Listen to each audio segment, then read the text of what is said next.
Social മീഡിയയിൽ വന്ന മറ്റൊരു ചോദ്യമാണ്, പ്രായമാകുമ്പോൾ ലിംഗം ചുരുങ്ങിപ്പോകുമോ, ഉണ്ടെങ്കിൽ എന്തുകൊണ്ടാകും? ഇത് വളരെ വലിയ ഒരു കൺസേണാണ് ആൾക്കാരുടെ. പ്രായമാകുമ്പോൾ ലിംഗം ചുരുങ്ങിപ്പോകുമോ, അതായത് ഉദ്ധാരണമില്ലാത്ത അവസ്ഥ ഉണ്ടാകുമ്പോൾ ലിംഗത്തിൻ്റെ സൈസ് കുറവായിട്ടായിരിക്കും അനുഭവപ്പെടുന്നത്. എപ്പോഴും ലിംഗം ചുരുങ്ങിക്കിടക്കുന്ന അവസ്ഥയിൽ വളരെ ചെറുതായിട്ടായിരിക്കും ഇരിക്കുന്നത്. ഉദ്ധരിക്കുന്ന സമയത്ത് അതിനുള്ളിലേക്ക് ബ്ലഡ് ഒഴുകി വന്ന് നിറഞ്ഞ് അത് വികസിച്ച് ഒരു ബലൂൺ പോലെ വീർത്തു വരുമ്പോഴാണ് അതിൻ്റെ ഫുൾ സൈസിലേക്ക് വരുന്നത്. ഫുൾ ഇറക്ഷനുള്ള സമയത്താണ് പെനീസ് അതിൻ്റെ ഏറ്റവും കൂടുതൽ വലുപ്പമുള്ള അവസ്ഥയിലേക്ക് വരുന്നത്. പ്രായമാകുമ്പോൾ ഈ അങ്ങനെയുള്ള ഒരു ഉദ്ധാരണശേഷിയിൽ ക്രമേണ ചില കുറവുകൾ വരും. ഗ്രാജുവലായിട്ട് ചില ചെറിയ ചെറിയ വ്യത്യാസങ്ങൾ പ്രായാനുസൃതമായിട്ട് വരാം.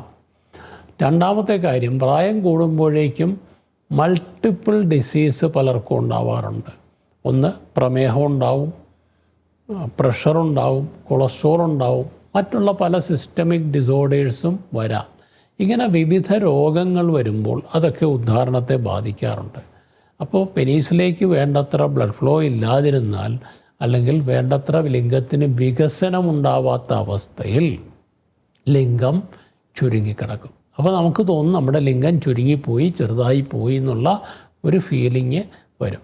പിന്നെ ഈ നൈറ്റിലൊക്കെ നൊക്ടേണൽ ഇറക്ഷൻ എന്ന് പറയുന്ന ഒരു കാര്യമുണ്ട്.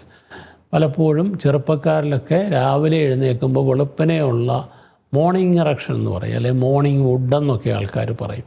ഇത് വളരെ കൂടുതലായിരിക്കും. അപ്പോൾ ഇതിലൂടെ സംഭവിക്കുന്നത് എന്താണെന്ന് ചോദിച്ചാൽ, പെനീസിലേക്കുള്ള ബ്ലഡ് ഫ്ലോ നോർമലായിട്ട് വരുമ്പോൾ ആ വികസനം ഉണ്ടാവും.